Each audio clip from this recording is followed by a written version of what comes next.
So hello guys, what's up and welcome back to my YouTube channel. It's me, your girl Barrister Neze, and this is Nezeville.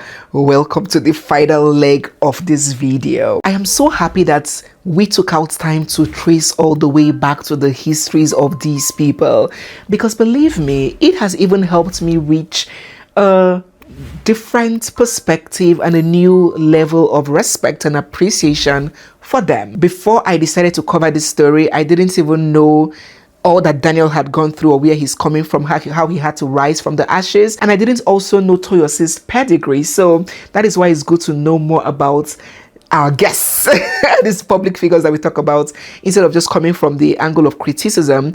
It's good to know them. And you know, when we're discussing, we're also learning from their situation and offering good and practical advice, because believe me, a lot of them watch us.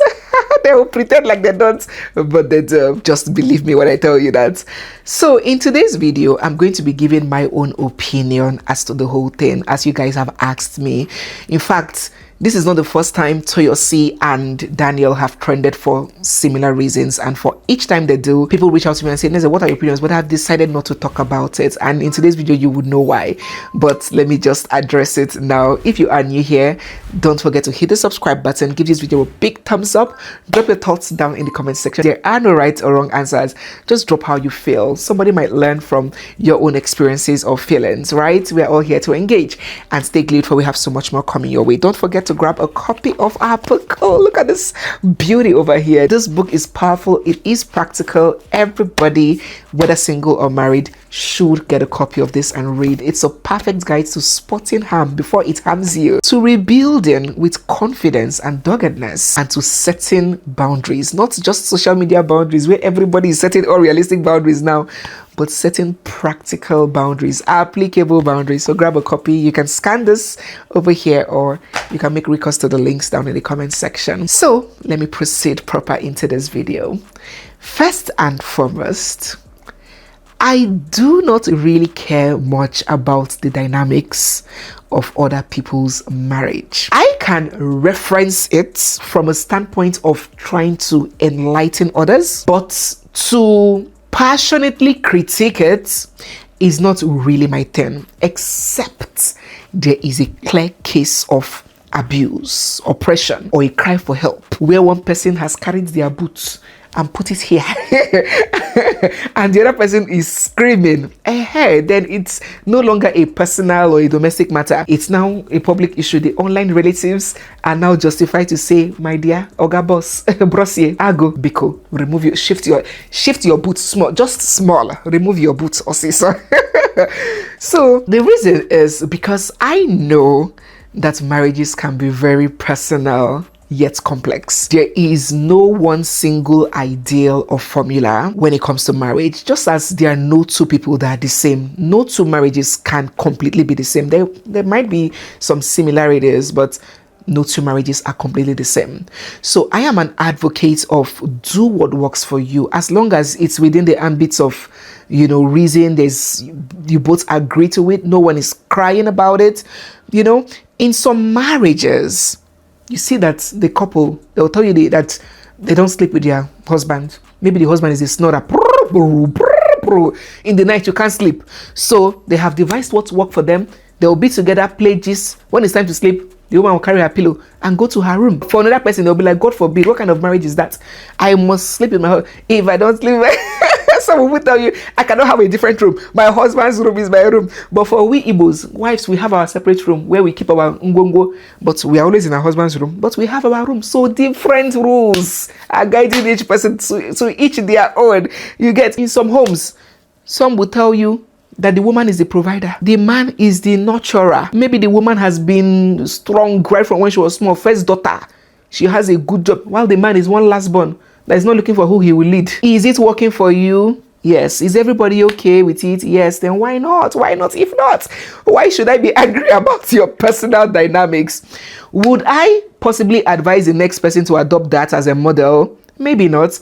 But should I start being visibly upset and angry because of how two adults in a marriage choose to run their own marriage and home? Of course not. There is usually no one shoe fits all. The financial advice, for example, that I may give to a wife who is married to a proper, responsible, and committed man, a king, a real odogu, that is deserving of our love and loyalty. The type of advice I will give that person when it comes to openness to finances, supporting her husband, and pouring in her marriage, joining the man to build their home devotedly, will be different from the advice I would give a woman who is married to a narcissist, an irresponsible person who is siphoning, depleting the family's resources to fund his hoes. A marriage where the woman looks 5 years ahead. She doesn't see herself in it. You understand? So, different rules. If a hidden camera is planted in every married person's home for 1 year straight, for some people, they don't put it 1 year, just 1 month, without them knowing.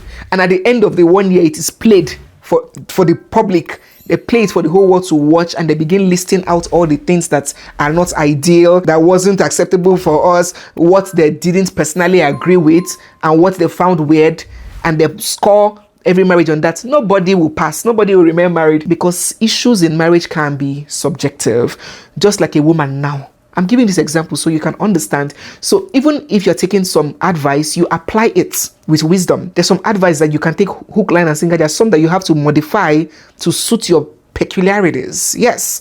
Just as a woman now can say, God forbid, I can never do that for my husband. For what? But that husband that other woman is doing that thing for, that husband might be doing something for that woman that your own husband can never do for you and will never do for you. That makes that thing that she is doing for her own husband both justifiable and equitable. So such is marriage, and that's why I prefer the live and let live policy. As long as nobody is being hurt, nobody is complaining, what is my own? Are there some things that Toyosi and Daniel have said that I personally do not and will never agree with? Yes, but believe me, it looks more weird because they chose to spill it out. That Toyosi that is praying for her husband not to cheat. Didn't there are several women that are fasting while the man is eating chicken with his side chicks there that didn't do anything, and the ones fasted. So the man would not run away with side chicks. It happens. So let them sabi. There are many of us with our own beliefs and principles that do not conform to the next person's ideals, but it works for you. And the difference is that your own has not been broadcast on social media, like Daniel and Toyosi decided to broadcast their own. So, on that, if husband is okay, wife is okay, badamwa, no wahala, Sha don't come out and cry tomorrow. If you come out and cry tomorrow, that's when we will now say, this thing, didn't you see it? Didn't you know what you said?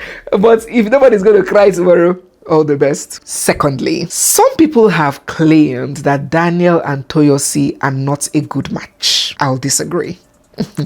On the contrary, I think they are a perfect match. And you see, that's why it's good to tell the stories, the background stories, the histories from the onset before you delve into the criticism or the analysis. Look at this story. Remember the story I told you. Daniel's mother passed so early. He missed the nurturing of a mother. And now I see why he went for a woman like Toyosi. You think she was the only one that was crushing on him. What a Daniel needs the most in a wife is a stable, solid, grounded woman like Toyosi. A mommy figure. Not someone that doesn't know something that is to be controlled. He himself needs guidance and njiko. Just as Igbos call it njiko. He needs someone that would jiko, hold him, put him together. If he marries, or if he had married the clock it babes, umwada clock it, believe me, by now, I'm not sure he would have still been married. That marriage would have not survived. Don't let society and all these rules fool you when they say a man must always give the guidance in the home. There's some homes that maybe the woman has more of the leadership tendencies, the woman has more wisdom, more emotional control, and she does better putting certain things in motion. That home will run perfectly well with that woman championing things. When they come out, man go where is go, call him Odogu in the house, the woman go Hajie everywhere. Whatever works for them. So Daniel and men like him need women that can put the home together, not the type that I'm waiting for my husband to come back home. My husband is not around. A woman that has a mind of her own, a voice of her own, mature, assertive, with some leadership qualities to hold him together. He has admitted severally that he has a quirky, over the roof, fun kind of, and impulsive personality. The wife, on the other hand, is a lot more level-headed, less impulsive, and I sense more emotionally mature. Good match, if you ask me. Plus, even professionally, they align very well. Look at Toyosi's background and resume, and take a look at Daniel's career too. Can you see that they're syncing? And I believe personally that is why Daniel said that it's not just love, that they are like a business.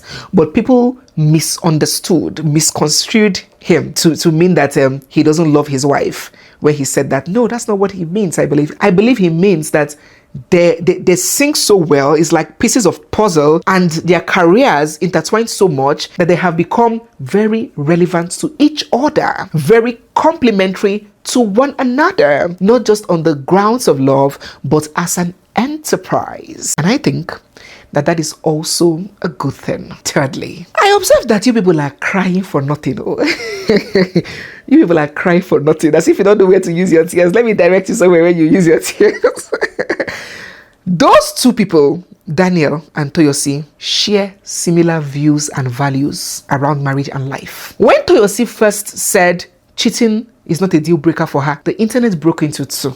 Is cheating a deal breaker for you? It's okay to be honest. If it's not a deal breaker. Girl, I know it's not. I can answer for you. I know you ain't gonna leave that man if he cheats, right? No, what answer is it? No, it's cheating a deal breaker for me. No.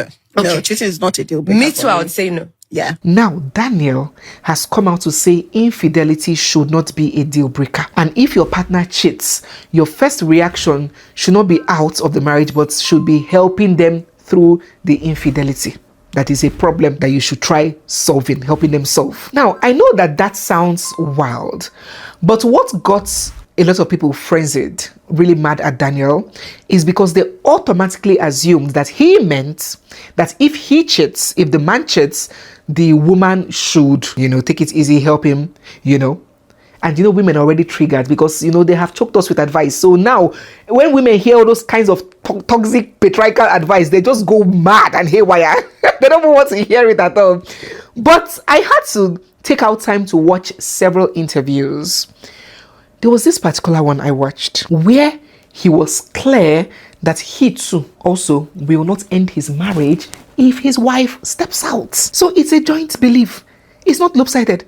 In one of the chats that I watched, his wife asked him what his deal breaker is. Deal breaker means something that will happen in a marriage that there's no getting out from. You will end it. You cannot take it.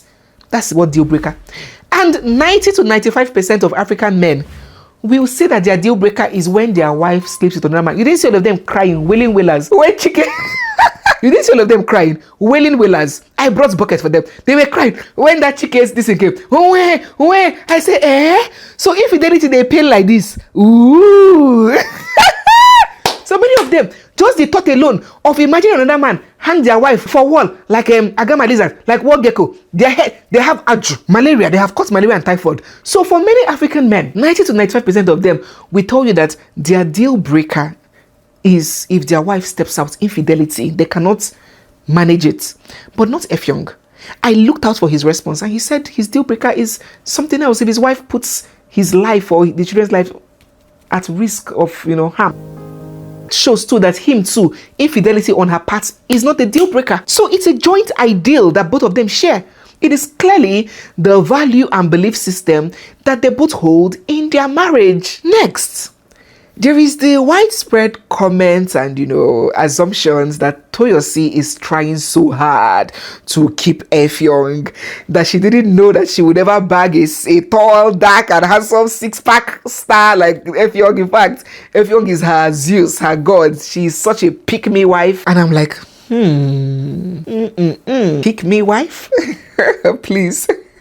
The term pick-me should not enter marriage, should not enter wife or husbandry. Because the truth is that a beautiful marriage exists where the man is constantly simping for his wife. See, that is what they call it. That's what they call good, caring, responsible men now. Simp. Okay? You see people enjoying their marriages A marriage is where the husband is constantly simping for his wife, and his wife in return is pick-me-ing for her husband. Where there becomes a problem is when you are doing pick-me for an efulefu, for a man that does not regard you, and vice versa. If both energies are matching, you guys should go ahead and finish yourselves with love and outdo yourselves in service to each other. The battle should not be against yourself, but battling on who will outlove one another. That is sweet marriage. Now, that said and put aside, I will not deny not getting where you guys are coming from with that one. And it's evident in the history of things with them. Her making the first move to pursue him, her saying, I love you first. Oh yes, they openly said that she was the one that said, I love you first. Who said I love you first? Him saying that he wanted to call off the relationship at a point, and Toyosi said, no, we die here. You're not going to call off this relationship. I am not going to leave you. Time we're going to break up before we got married, Toyosi said no. And it didn't happen. And you know, many of these things that he will say in these podcasts that people have given several meanings to, including the one of him saying that he proposed to someone, the person was not ready, and his wife was ready. People, all of these things, that. Now, on this one, there may be some truth in it. And as I explained to us in that Anita Joseph MC Fish video and in some other videos I have made, where I told you that in other climes, these things are normal. If you want somebody, if you love somebody, walk up to him and tell him. If you want somebody, walk up to her and tell her you love her. If you love somebody, walk up to her and tell her you love her. But that is very rampant in many other climes in the West. But many of our bubbles in Africa here have not gotten in full terms with that concept.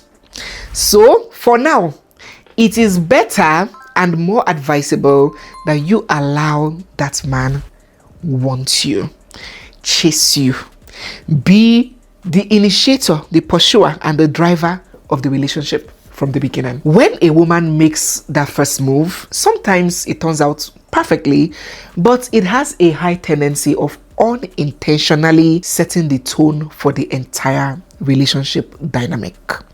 There becomes a higher chance that she will have to continue being the weight, have to keep carrying the weight for that relationship to keep working later in the marriage. And unlike the Oyibos, in Nigeria, our social environment have already put women where they are already expected to carry heavy emotional and domestic responsibilities, regardless of whether they are carrying financial responsibilities or not. In marriage, women are already expected to carry heavy emotional and domestic responsibilities in marriage.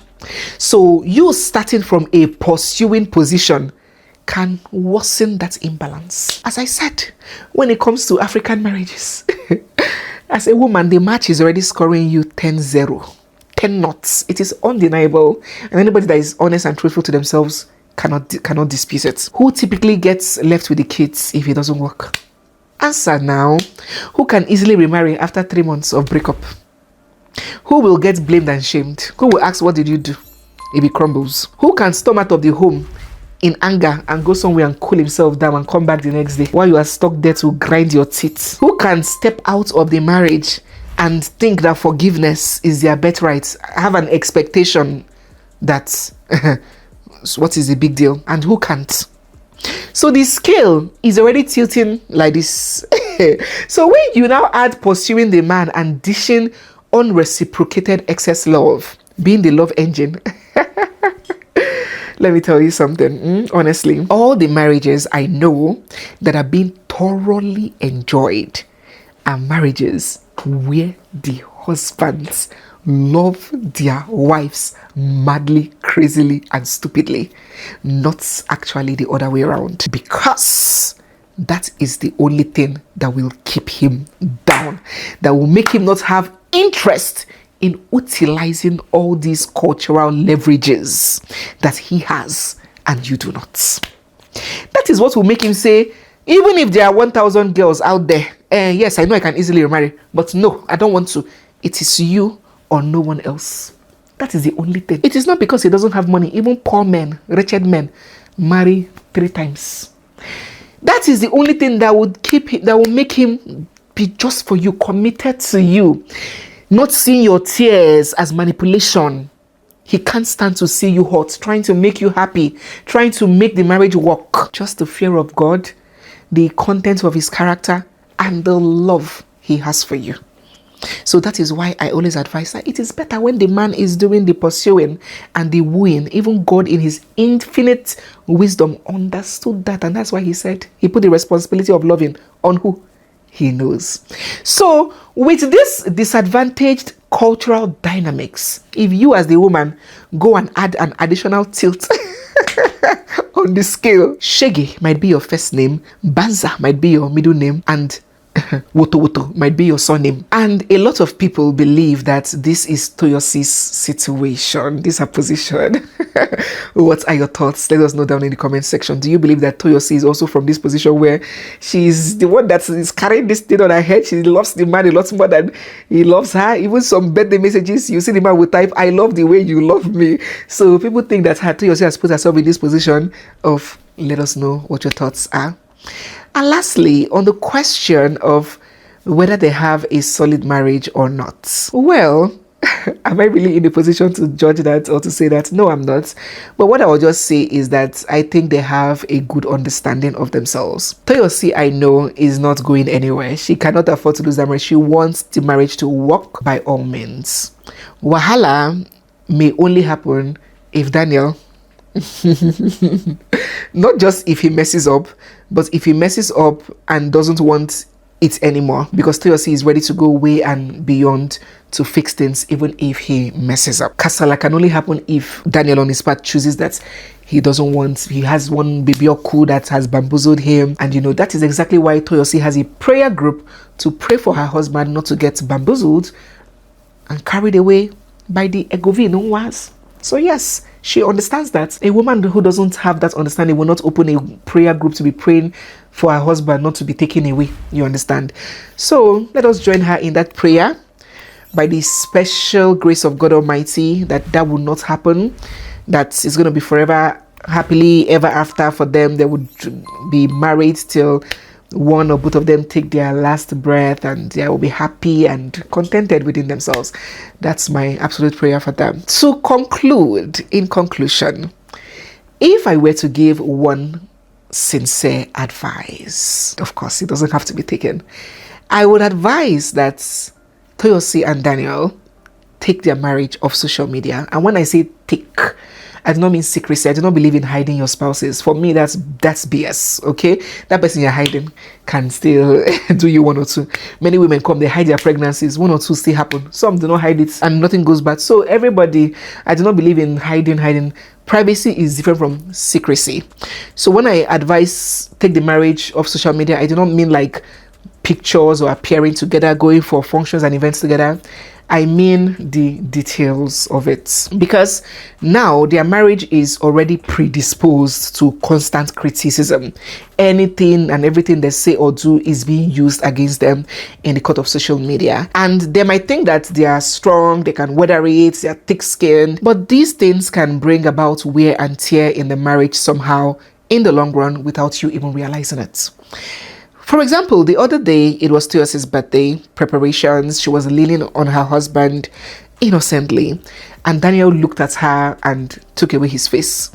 Come and see the comment section saying that if it was movies now, if it were a woman that Daniel is really attracted to, you will see now he would just kiss her forehead, but see the way he looked away. I was like, hey, me self-shock. I was like, what's going on here? On her birthday a few weeks ago, I think he hadn't posted her yet, and people can be busy. Spouses don't even need to post themselves, for me, on social media if they don't want to. But people had already started their talk and, typing one or two things. He now rushed and posted her. Now, instead of appreciating the husband's post and moving on, she started commenting from a reactive point of view, reacting to the trolls by telling her husband, baby, you didn't have to post. If you don't want to post me, don't post me. Don't mind them. Hey, all of these things are unnecessary strains and they are exhausting. Before you know it, that marriage would move from security based to performance based, where the marriage will now constantly be on trial and you are vehemently trying to prove to the online in-laws that we have a good marriage, we have a great marriage. It can be exhausting both for the marriage and the parties in it. Them choosing to put their marriage through that can lead to this quest for validation. It can stress and strain their marriage. As a creator, if I'm giving an advice as a creator, I'll say, go on, carry on. You are giving us content. Go on. But I would rather offer honest and sincere advice.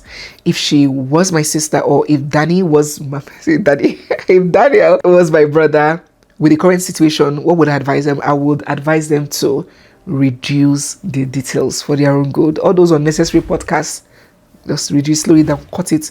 If you're going for an interview, keep the discourse around work and moving forward. All those, how many times we had sex, all those things. Because the truth is that once you put anything on the internet, everybody has an opinion. Everybody becomes a judge. Everybody becomes and has a vested interest in your marriage. Everybody begins to point out what is good in the marriage and what is not good, how we should be and how we shouldn't be. Even a 19-year-old girl that is still fighting with jam and post UME, even an 18-year-old boy that hasn't finished shaving or washing his bum well, will come out to give marriage templates to a 45-year-old person that's been married for 20 years. That is social media for you. And the truth is that most people react from their own personal experiences, their personal biases, their individualized mindset and set beliefs, not from a dispassionate lens. For you to meet someone that can give you good critical, analysis from a dispassionate lens, regardless of their own experiences, is very difficult. For example, the advice a man who, for example, filed for papers for his wife and she came over, they lived lovingly and happily, peacefully abroad, will be different. The advice that man will give another man will be different from the one who maybe brought his wife abroad and tried to use a Abacha regime on her and the marriage fell apart, police came. The advice he would give another man who wants to bring his wife abroad will be different. So there is a lot of projection going on with marriages now online, and I would strongly advise them to be careful, not secretive as I said, but maybe a little bit more private with the details. What are your thoughts? That's my own belief. Let us get your thoughts down in the comments section. Once again, I am wishing Daniel and Toyosi a blissful, happily ever after marriage. So guys, yes, we have come to the end of today's video.